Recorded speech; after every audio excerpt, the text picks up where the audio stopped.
Il existe une tradition très forte qui nous dit que José est effectivement mort à l'âge de 111 ans. C'est une thèse qui est fondée sur un manuscrit antérieur au concile de Nicée. Donc, nous parlons encore des premiers siècles. C'est une tradition des premiers chrétiens, comme les principales qui nous sont parvenues, c'est-à-dire une tradition qui était profondément ancrée dans l'esprit des chrétiens au début de l'histoire chrétienne. Pourquoi sommes-nous certains que l'auteur dit cela? Parce que c'est Jésus lui-même qui raconte cette histoire dans ce livre. Selon le manuscrit, Jésus était avec ses disciples là-bas sur le mont des Oliviers lorsqu'il a commencé à leur parler, à raconter l'histoire de son Père, quelque chose qui ne figure pas dans les évangiles. « Mes frères et amis, enfants du Père qui vous a choisis parmi tous les hommes, dit Jésus à ses disciples.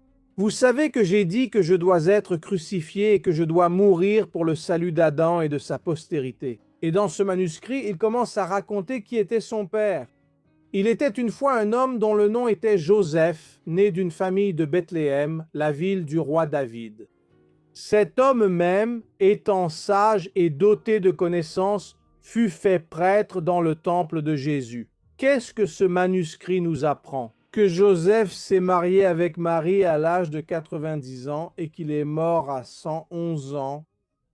Qu'est-ce que cela nous dit? Qu'il est mort quand Jésus avait 21 ans.